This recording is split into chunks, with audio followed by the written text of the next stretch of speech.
Hello everyone. हाँ जी, तो आज हम स्टार्ट कर रहे हैं पार्ट 4, जो हम नेक्स्ट सीरीज स्टार्ट कर रखी थी एडमिशन ऑफ अ पार्टनर की क्लास +2 अकाउंट्स में। उसमें एक टॉपिक कर रहे हैं हम। नेक्स्ट टॉपिक जो है हमारा वो है revaluation of assets and liabilities. ठीक है, लास्ट में हमने अकाउंटिंग ट्रीटमेंट, लास्ट वीडियोज़ में हम लोगों ने अकाउंटिंग ट्रीटमेंट गुडविल का, new profit sharing ratio, sacrificing ratio etcetera सब सीख लिया था, कैसे कैलकुलेट करते हैं। अब हम नेक्स्ट स्टेप पर चलते हैं जो है revaluation of assets and liabilities. ठीक है, हाँ जी, तो let's start. When ever a new partner is admitted, जब भी कोई नया पार्टनर बिजनेस में एडमिट होता है तो ये ज़रूरी हो जाता है कि हम उस बिजनेस की असेट्स और लाइबिलिटीज़ की एक्चुअल और ट्रू वैल्यू फाइंड आउट करें। जो एक्चुअल वैल्यू होती है वेरियस एसेट और लाइबिलिटीज़ की, वो डिफरेंट हो सकती है जो बुक्स में बैलेंस शीट में वैल्यू स्टेटेड है। तो फिर उस टाइम पे हम लोग देखते हैं, क्योंकि न्यू पार्टनर जब बिजनेस में एंटर करता है तो अगर कोई एसेट में रिडक्शन है तो उसका कोई लॉस सफ़र नहीं करेगा वो। अगर कोई एडिशन है, कोई उसमें एक्सटेंड हो गई वैल्यू में, उसकी वैल्यू इंक्रीज हो गई, तो हम उसको कोई प्रॉफिट में शेयर नहीं देंगे, उससे वो बेनिफिट भी नहीं होगा। तो देयर दस द एंटायर प्रॉफिट और loss arising from revaluation is divided between the old partners in their old profit sharing ratio. तो जो भी रिवैल्यूएशन का प्रॉफिट होगा या फिर लॉस होगा at the time of admission of a partner, उन लॉस या प्रॉफिट को हम पुराने पार्टनर्स को, ओल्ड पार्टनर्स को ओल्ड रेशो में ही डिस्ट्रीब्यूट करेंगे। अगर कोई प्रॉफिट्स हैं तो वो पुराने पार्टनर ही लेंगे उसका शेयर, और अगर लॉस है तो वो भी पुराने पार्टनर्स पुरानी रेशो में ही बियर करेंगे। ठीक है, तो रीवैल्यूएशन, उसके लिए हम एक अकाउंट बनाते हैं एसेट्स और लाइबिलिटी के रीवैल्यूएशन के लिए। उनकी वैल्यू आज इस टाइम पे मार्केट में, जिस टाइम पे एडमिशन हुआ उस टाइम पे क्या है, उस टाइम पे हम रीवैल्यू करते हैं एसेट और लाइबिलिटी को। अगर वैल्यूज इंक्रीज हो रही हैं तो उसको हम रिकॉर्ड करेंगे, अगर डिक्रीज हो गई है तो उसको रिकॉर्ड करेंगे। तो उसके लिए हम एक अकाउंट बनाते हैं, उसको बोलते हैं रीवैल्यूएशन अकाउंट। तो revaluation of asset and liability is done with the help of a new account called revaluation account. Sometime this account is called as profit and loss adjustment account. कई बार हम इसको profit and loss adjustment account भी बोल देते हैं। This account is nominal by nature. हाँ जी, ये जो अकाउंट है हमारा नॉमिनल नेचर का अकाउंट होता है, जिसमें हम सारे प्रॉफिट्स को तो क्रेडिट में लिखते हैं, और इनकम एंड गेन्स क्रेडिट में आती हैं हमारी, और सारे एक्सपेंसेस और लॉसेस को हम डेबिट में शो करते हैं। ठीक है, हाँ जी, तो जब रीवैल्यूएशन अकाउंट बनाते हैं तो फॉलोइंग एंट्रीज पास होती है। तो मैंने आपको अभी बताया कि अगर वैल्यू, एसेट की वैल्यू में डिक्रीज हो रहा है, इट मीन्स कोई लॉस है हमारा, तो हम उसको डेबिट में शो करेंगे। तो एंट्री अगर कोई, तो क्या एंट्री हो जाएगी, for decrease in the value of assets revaluation account debit to asset account. तो रीवैल्यूएशन के डेबिट में अगर एसेट्स की वैल्यू डिक्रीज हो गई है तो हम उसको शो करेंगे, और अगर इंक्रीज हो गई तो हम उसको क्रेडिट में शो करेंगे। सेम ऐसे जैसे अगर वैल्यू लाइबिलिटी की इंक्रीज हो गई, इट मीन्स लाइबिलिटी बढ़ गई, तो हमारा लॉस बढ़ गया, तो लॉस अगर बढ़ जाएगा तो वो डेबिट में आएगा, तो हम उसको रीवैल्यूएशन अकाउंट के डेबिट में लाइबिलिटीज़ के लॉस को, लाइबिलिटीज़ अगर इंक्रीज हो गई तो डिवेल्यूशन के डेबिट में शो करेंगे, और अगर डिक्रीज हो गई लाइबिलिटीज़ की वैल्यू में तो हम उसको क्रेडिट में शो करेंगे। ठीक है, ऑन द बेसिस ऑफ हम सब एंट्री को रिकॉर्ड करने के बाद हम उसका बैलेंस देखेंगे। अगर प्रॉफिट है, if the credit side of the account is in excess, तो it reveals a profit, and if debit side is excess it will reveal a loss, तो वो लॉस होगा। ठीक है, और जो ये पुराने पार्टनर्स और पुरानी रेशो में जो होगा वो डिस्ट्रीब्यूट कर लेंगे रीवैल्यूएशन। तो उसी की एंट्री यहाँ पे है। अगर उनके केस में प्रॉफिट है तो उसके प्रॉफिट्स को हम ओल्ड पार्टनर्स की कैपिटल में ओल्ड प्रॉफिट शेयरिंग रेशियो में डिस्ट्रीब्यूट कर देंगे। तो एंट्री क्या हो जाएगी, revaluation account debit to old partners capital account. ठीक है, अगर in case of loss reverse entry हो जाएगी, तो old partners capital account debit to revaluation account. क्योंकि कंपनी का प्रॉफिट है रीवैल्यूएशन के टाइम तक का, वो भी ओल्ड पार्टनर्स ही लेंगे, और अगर कोई लॉस है तो भी ओल्ड पार्टनर्स ही बियर करेंगे उसको। ठीक है, हाँ जी, देखिए मैंने परफॉर्मा बनाया है यहाँ पे रीवैल्यूएशन अकाउंट का। तो मैंने आपको बताया था ये हमारी डेबिट साइड है। ठीक है, लेफ्ट हैंड साइड हमारी डेबिट साइड है और राइट हैंड साइड हमारी क्रेडिट साइड है। तो अगर मैंने बताया था अगर डिक्रीज होती है वैल्यू के एसेट में तो हम डेबिट में दिखाते हैं, लाइबिलिटी की वैल्यू में इंक्रीज होती है तो डेबिट में दिखाते हैं। हाँ जी, कोई अनरिकॉर्डेड लाइबिलिटी अगर क्रिएट हो जाती है, अनरिकॉर्डेड मतलब जो बिजनेस में अभी रिकॉर्ड नहीं थी, एकदम से अनरिकॉर्डेड कोई लाइबिलिटी आ गई तो आपको पे करनी पड़ेगी, तो वो आपका एक्सपेंस है, आपका लॉस है, तो आपको इसके डेबिट में दिखा देंगे हम लोग। ठीक है, और इस क्रेडिट साइड में क्या आता है, अगर वैल्यू की इन एसेट्स की वैल्यू इंक्रीज हो गई या फिर लाइबिलिटी की वैल्यू डिक्रीज हो गई या फिर कोई अनरिकॉर्डेड एसेट, अब कोई एसेट है वो अनरिकॉर्डेड है, बुक्स में नहीं लिखी हुई, वो अब आ गई आपके पास बिजनेस में, तो आपको फायदा हो गया, तो आप उसको क्रेडिट में शो कर दोगे। ठीक है, हाँ जी। तो अब इन सबको लिखने के बाद, नोट डाउन करने के बाद हम इनका बैलेंस करते हैं।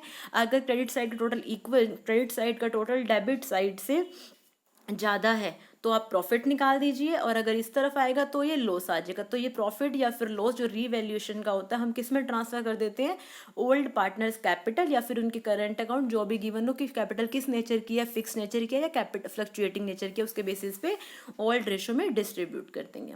ठीक है, हाँ जी। देखिए मैं एक एग्जाम्पल समझाना चाहती हूँ, मैं पूरा बड़ा क्वेश्चन करा रही हूँ यहाँ पर आपको, ताकि आपको अच्छे से क्लियर हो सके। The following was the balance sheet of Anurag Bhavna. Anurag और भावना की बैलेंस शीट आपको गिवन है, who were sharing profit in the ratio 2:1, 2:1 में उनको बांट रहे हैं एज एट 31 मार्च 2017। हाँ जी, ये आपको लाइबिलिटीज गिवन है, इधर आपको एसेट्स गिवन है बिजनेस में। ठीक है, ये सब गिवन है। कुछ एडजस्टमेंट्स है, मैं पहले वो पढ़ूंगी क्योंकि एडजस्टमेंट्स पढ़ने के बाद ही हम उसकी रिकॉर्ड करते हैं सब चीज़ें। ठीक है, on 1 April 2017 they agreed to admit Monika. तो अब पहले अनुराग भावना थी और अब एक मोनिका एंटर हो रही है नए बिजनेस में into a partnership on the following terms। क्या क्या टर्म्स हैं, Monika was to be given 1/3 share in profit, Monika 1/3 के लिए आ रही है, and was to be bring 15,000 as capital, 15,000 वो कैपिटल की अमाउंट ला रही है और 6,000 की जो अमाउंट है वो गुडविल के रूप में ला रही है। ठीक है, द वैल्यू, नेक्स्ट पॉइंट है, हम आगे एक बार इसको पढ़ लेंगे फिर उसके बाद रिकॉर्ड करते हुए देखेंगे इनको। ठीक है, एक बार हम देखते हैं किस किस से रिलेटेड हमारी एडजस्टमेंट्स एंट्री है। तो फर्स्टली हमें मोनिका के बारे में इन्फॉर्मेशन गिवन थी। सेकंड पॉइंट है हमारा, the value of stock and plant and machinery were to be reduced by 10%। जो स्टॉक की वैल्यू है और प्लांट एंड मशीनरी की वैल्यू है वो 10% से रिड्यूस हो जाएगी। ठीक है, कर देंगे हम आगे reduce. That a provision of 5% was to be created for doubtful debt. Doubtful debts हैं बिजनेस में कुछ, तो उसके ऊपर 5% प्रोविजन बनाना है। आगे नेक्स्ट पॉइंट है that the building account was to be appreciated by 20%। जो बिल्डिंग के बैलेंस है वो 20% से एप्रिशिएट बढ़ जाएगा। तो investment worth ₹1400 were to be taken into account. तो मतलब कोई इन्वेस्टमेंट की वैल्यू है 1400 जो बुक्स में शायद से नहीं लिखी हुई है, तो उसको आपको रिकॉर्ड करना। तो ये आपकी एक अनरिकॉर्डेड एसेट की पॉइंट हो गया। ठीक है, that the amount of goodwill was to be withdrawn by the old partners. उसने कहा है जो गुडविल की अमाउंट है वो जो ओल्ड पार्टनर्स हैं वो विड्रॉ करके लेके जा रहे हैं। ठीक है, हम इसको फिर एंट्री कर देंगे। नेक्स्ट देखिए, पास necessary journal entry and prepare the revaluation account. हमें जर्नल एंट्रीज करने के लिए बोला हुआ है, इसने रीवैल्यूएशन अकाउंट बनाना है, कैपिटल अकाउंट बनाना है और बैलेंस शीट बनानी है। तो जर्नल एंट्री आई थिंक आप लोग कर लेंगे, इसलिए मैं डायरेक्टली आपको रीवैल्यूएशन अकाउंट बनाना, कैपिटल अकाउंट बनाना और बैलेंस शीट बनाना बता रही हूँ। सबसे पहले हम बनाते हैं रीवैल्यूएशन अकाउंट।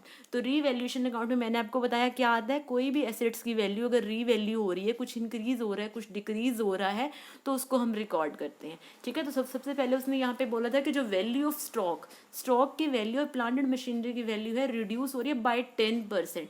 तो स्टॉक देखिए कितने का है, यहाँ पे स्टॉक हमारा 20,000 का है, अब ये हमारा कितना रिड्यूस हो रहा है बाय 10%। इट मीन 2,000 का स्टॉक है वो आपका कम हो रहा है, तो decrease in the value of asset है। तो आप कहाँ पे दिखाओगे, डेबिट साइड में। तो एंट्री क्या हो जाएगी, revaluation account debit to stock. अगर आपकी जर्नल एंट्री करो तो ऐसे हो जाएगी। ठीक है, हाँ जी। उसने बोला कि प्लांट एंड मशीनरी में भी सिमिलर था कि 10% डिक्रीज हो रहा है।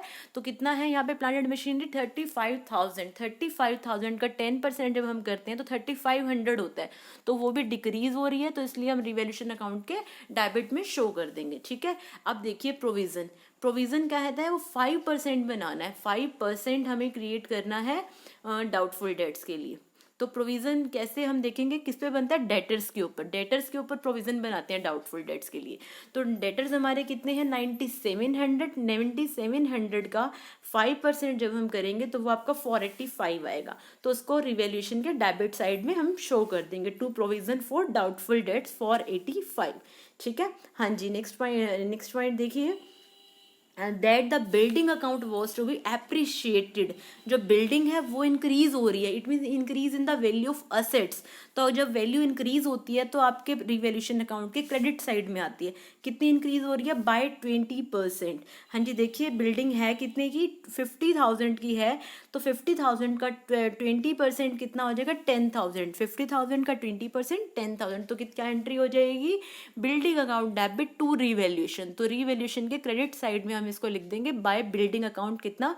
10,000 के नेम से। हाँ जी, बुक्स में कोई इन्वेस्टमेंट हमें वैसे गिवन नहीं है यहाँ पर, ठीक है, बट हमें यहाँ पर एडजस्टमेंट में कह रहा है कि इन्वेस्टमेंट है कोई, कितनी वर्थ है उसकी? 1400 were to be taken into account, उसको अकाउंट में लिखना है, मतलब कोई अनरिकॉर्डेड एसेट्स है वो जो हमें बिजनेस में रिकॉर्ड करनी है, तो हम उसको लिखेंगे यहाँ पर। तो किधर अगर असेट है हमारी अनरिकॉर्डेड तो वो क्रेडिट साइड में आ जाएगी, अगर कोई अनरिकॉर्डेड नेचर है लाइबिलिटी होती है तो वो हमारे डेबिट में आ जाती है। तो एंट्री क्या हो जाएगी? बाय इन्वेस्टमेंट अकाउंट कितना? 1400, ठीक है। उसके बाद हमें और हमें क्या एंट्री गिवन है रिवैल्यूएशन के रिलेटेड? और कुछ गिवन नहीं है, बस इसने यहाँ पे क्या है, गुडविल के पैसे वो ओल्ड पार्टनर्स निकलवा कर लेके जाते हैं, और जो मोनिका जो एंटर कर रही है तो उसके वो जो कैपिटल के पैसे लाई है और 6,000 गुडविल का शेयर लाई है। इट मीन्स रिवैल्यूएशन से रिलेटेड कोई एंट्री नहीं है, तो हम रिवैल्यूएशन अकाउंट को टोटल करेंगे, क्रेडिट साइड टोटल करेंगे, तो हमारा कितना आ गया? ये हमारा 11,400, और जब डेबिट साइड टोटल करेंगे तो 5,415 हमारा बैलेंस बच गया। वो क्या आ गया? प्रॉफिट। तो प्रॉफिट को हम किस रेशो में डिवाइड करेंगे? ओल्ड पार्टनर्स इन ओल्ड रेशन, अनुराग और भावना ही डिस्ट्रीब्यूट करेंगे 2:1 रेशो में, ठीक है। तो 415 को हम 2:1 रेशो में अनुराग और भावना को डिस्ट्रीब्यूट कर देंगे। नेक्स्ट पॉइंट होता है हम कैपिटल अकाउंट बनाते हैं। कैपिटल अकाउंट में क्या होगा? पर्टिकुलर्स, अनुराग का अकाउंट हो गया, भावना होगी, Bhavna capital account, Monika capital account. फिर क्रेडिट साइड में पर्टिकुलर्स, अनुराग, भावना एंड मोनिका। सबसे पहले हम क्या करते हैं? बैलेंस लिखते हैं, बाय बैलेंस BD, कितना बैलेंस आपको गिवन है, ठीक है। कितना पड़ा उनकी कैपिटल में? अनुराग ने 30,000 लगाया हुआ और भावना ने कितना, कैपिटल कितनी है? 20,000। तो सबसे पहले हम 30 और 20,000 यहाँ पर लिख देंगे, ठीक है। 30,000 बाय बैलेंस BD एंड 20,000। उसके बाद हम रीवैल्यूएशन का जो हमारा प्रॉफिट है जो हमने डिस्ट्रीब्यूट किया था अभी अनुराग और भावना को, तो वो उनकी कैपिटल अकाउंट में आ जाएगा। तो यहाँ पे हमारा to profit transfer to Anurag capital to Bhavna capital है, तो वहाँ पर हमारा क्या हो जाएगा? By revaluation account. तो अनुराग के कैपिटल के अकाउंट में हम इंक्रीज हो जाएगा और भावना का भी कैपिटल अकाउंट इंक्रीज हो जाएगा उससे, ठीक है। हाँ जी, अब जो मोनिका जो एंटर की, मोनिका कितना लाई? 15,000 एज अ कैपिटल लाई, और 6,000 वो कितनी लाई? कैपिटल वो लाई, क्या लाई? वो 6,000 जो वो है हमारे गुडविल का शेयर लाई। तो एंट्री क्या हो जाएगी? Bank account debit to Monika's capital to premium for goodwill. तो फर्स्टली क्या हो जाएगा? जब क्या एंट्री होगी? Bank account debit to Monika's capital, तो क्या हो जाएगा? मोनिकाज कैपिटल में क्या हो जाएगा? बाय कैश या फिर बाय बैंक अकाउंट, तो कितना आ जाएगा? 15,000, ठीक है। ये थोड़ा ऊपर लिखा गया है, कैश बाय कैश के सामने आना चाहिए, ठीक है। ये प्रीमियम 4,000 2,000 है, ये प्रीमियम फॉर गुडविल के सामने, थोड़ा सा ये फॉर्मेटिंग में प्रॉब्लम हो गई PPT के दौरान, तो आप समझ लीजिए इस चीज़ को। हाँ जी, तो बाय कैश कितना आ गया? 15,000। अब नेक्स्ट देखिए, अब जो गुडविल की अमाउंट लाई वो 6,000 वो ओल्ड पार्टनर्स बांटेंगे किस रेशो में? सेक्रीफाइसिंग रेशो में। अगर बुक्स में कुछ भी गिवन नहीं होता है कि किस रेशो में, तो जो उनकी ओल्ड रेशो होती है वही उनकी सेक्रीफाइसिंग रेशो हो जाती है। तो वो 6,000 जो है वो किस में डिस्ट्रीब्यूट कर देंगे? तो एंट्री क्या हो जाएगी? Premium for goodwill account debit to Anurag's capital to Bhavna's capital, तो वो उनकी सेक्रीफाइसिंग रेशो में उनको डिस्ट्रीब्यूट कर देंगे। तो एंट्री क्या हो जाएगी? बाय प्रीमियम फॉर गुडविल, किस रेशो में? Sacrificing ratio. सेक्रीफाइसिंग रेशो यहाँ पर क्या है? ओल्ड रेशो ही है, तो क्या एंट्री हो जाएगी? 4,000 और 2,000 की हो जाएगी, ठीक है। अब एक पॉइंट यहाँ पे आपको और गिवन था कि जो वो लोग गुडविल की अमाउंट है, that the amount of goodwill was to be withdrawn by the old partner. जब ओल्ड पार्टनर उसको विड्रॉ करके ले जाते हैं तो हम एक एंट्री और कर देते हैं, क्या कर देते हैं हम लोग? Anurag's capital account debit, Bhavna's capital account debit to cash, ठीक है। तो अब ये एंट्री हम यहाँ पे कैसे रिकॉर्ड करेंगे? टू कैश, कि अनुराग भी निकलवा के लेकर चला गया बिजनेस से अपनी पेमेंट गुडविल की, और भावना भी लेगी, तो इसकी ऑपोजिट एंट्री क्या हो जाएगी यहाँ पे? टू कैश अकाउंट, क्या? 4,000 2,000, बस। और कोई कैपिटल में रिलेटेड कोई एंट्री नहीं है कैपिटल अकाउंट से रिलेटेड। तो आप अपना बैलेंस देखिए, इस तरफ क्रेडिट साइड टोटल कीजिए, डेबिट साइड टोटल कीजिए। तो क्रेडिट साइड का टोटल 37,610 है अनुराग का, और यहाँ पे इसका 4,000 डिडक्ट करने के बाद यहाँ पे बैलेंस CDs इसका हो जाएगा हमारा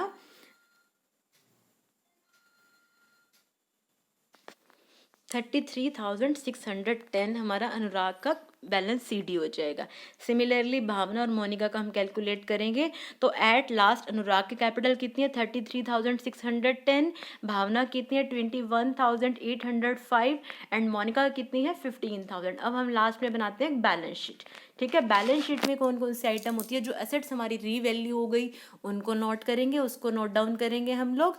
ठीक है, और हमारी लाइबिलिटीज़ जो हमारी पुरानी बैलेंस शीट में पड़ी है और उसमें कुछ चेंजेस अगर कुछ भी गिवन नहीं है तो कोई चेंजेस नहीं है, उसको सिमिलर हम रिकॉर्ड कर देंगे सेम एज इट इज़। ठीक है, और देखिए हाँ जी, सबसे पहले हम देखते हैं हमारी पुरानी वाली बैलेंस शीट में क्या क्या गिवन है। पुरानी वाली बैलेंस शीट में क्रेडिटर पड़े हैं, तो क्रेडिटर के बारे में कोई इन्फॉर्मेशन नहीं थी, तो आप बिल्कुल सेम यही अमाउंट न्यू बैलेंस शीट में रिकॉर्ड कर दीजिए 65,900। ठीक है, हाँ जी, डेटर्स में हमारा चेंज है, डेटर में हमने प्रोविज़न बना दिया अब। ठीक है, देखो मैंने क्रेडिटर्स की अमाउंट यहाँ पे लिखी हुई है सेम। तो डेटर्स कितने हैं हमारे 9700, तो हमें क्या कहा था कि प्रोविज़न बनाना है 5%, तो 485 मैं डिडक्ट करके 9215 नई बैलेंस शीट में शो कर दूंगी। स्टॉक की वैल्यू भी हमारी इंक्रीज़ हुई थी, स्टॉक की वैल्यू भी हमारी 10% इंक्रीज़ हो गई थी, तो उसको भी हम इंक्रीज़ करने के बाद देंगे। जैसे स्टॉक की वैल्यू देखिए कितना 10% इंक्रीज़ हुई थी ना, तो स्टॉक कितने का रिड्यूस हुई थी, रिड्यूस। तो 10,000 जब 2,000 रिड्यूस होगी तो 2,000 हम लोग डिडक्ट कर देंगे, तो 18,000 बैलेंस में रह जाएगा। ऐसे ही सिमिलरली अनरिकॉर्डेड कोई इन्वेस्टमेंट थी वो आ गई तो उसको शो कर देंगे एसेट में हम। और प्लांट एंड मशीनरी की वैल्यू भी रिड्यूस हुई थी हमारी। ठीक है, 10% से, तो 35,000 में 3,500 हमने लेस किया, 31,500 आ गया। सिमिलरली बिल्डिंग जो है, बिल्डिंग हमारी एप्रिशिएट हुई थी बाय 20%, आई थिंक बाय 20%। 10,000 मैंने इंक्रीज़ किया था तो वो 50,000 की थी, अब तो अब क्या हो जाएगा, वो 60,000 बुक्स में आ जाएगी। ठीक है, हाँ जी। अब कैश का बैलेंस देखो, कैश में हम क्या करते हैं, जब हम कैश को रिकॉर्ड करते हैं तो हम देखते हैं कि बिजनेस में कितनी अमाउंट में कैश आया और कितना गया और कितना पहले बैलेंस में था, उसके बाद हम कैश का बैलेंस यहाँ पर निकालते हैं। ठीक है, तो सबसे पहले हम देखेंगे कि हमारी बुक्स में कितना गिवन है हमें कैश। ठीक है, हमारी बैलेंस शीट में कितना पड़ा है, 1200 का कैश हमारे पास पड़ा है। तो उसमें हमारा 15,000 तो हमारे कैपिटल के आए और 6,000 के हमारे गुडविल के आए। तो 15,000 प्लस 6,000 21,000, 21,000 प्लस हमारा ये कितना पड़ा था बैलेंस जो है, हमारा पड़ा था 1200, तो कितना हो गया 22,200 हो गया ना। तो उसमें से 6,000 वापस डिडक्ट कर देंगे हम लोग, क्योंकि बाकी विड्रॉ करके वो लोग ले गए थे, क्योंकि अगर वो विड्रॉ ना करके लेके जाते तो उनके बिजनेस के अंदर ही रहते वो कैश, बट यहाँ पे वो विड्रॉ करके ले गए थे। तो हम क्या एंट्री करेंगे, कैसे करेंगे इसका बैलेंस, 1200 प्लस 15,000 प्लस 6,000 माइनस 6,000, क्योंकि हमारे यहाँ पर एंट्री थी कि पार्टनर्स जो है अपनी जो कैपिटल है, अपनी जो प्रीमियम फॉर गुडविल की अमाउंट है उसको विड्रॉ कर लेके जा रहे हैं, तो हमने उसको डिडक्ट कर दिया। तो बैलेंस क्या बच गया 16,200। तो हम कैश का बैलेंस देख लेंगे। अब जो कैपिटल के बैलेंस है ये हमने कैपिटल अकाउंट से उठा लिया, बैलेंस सीडी से। इसका टोटल कीजिए, दोनों साइड देखिए, एसेट्स और लायबिलिटी साइड का टोटल इक्वल आना चाहिए, तो आपकी बैलेंस शीट बिल्कुल ठीक है, आपका क्वेश्चन बिल्कुल ठीक है, आपने कोई ऐसी ट्रीटमेंट नहीं की जो आपकी गलत है, बुक्स में बिल्कुल सही रिकॉर्ड किया है आप लोगों ने। ठीक है, तो ये आपको कन्फर्मेशन, बैलेंस शीट आपको कन्फर्म करता है कि आपने क्वेश्चन को बिल्कुल सही किया है। ठीक है, मेरे को लगता है आपको ये क्वेश्चन समझ आ गई होगी। मैंने सिंपल सा क्वेश्चन लिया जिसमें मैंने आपको रिवैल्यूएशन अकाउंट सिखाया बनाना, आपको मैंने कैपिटल अकाउंट बनाना सिखाया और आपको एक बैलेंस शीट बनानी सिखाई। ये एक टाइप से मिरर था कि आगे वाले क्वेश्चंस आपके हैं जो इससे थोड़े थोड़े टफ हो जाएंगे, कुछ कुछ पॉइंट्स नए नए इसके अंदर आते जाएंगे और आपको ऐसा ही क्वेश्चन करने होंगे।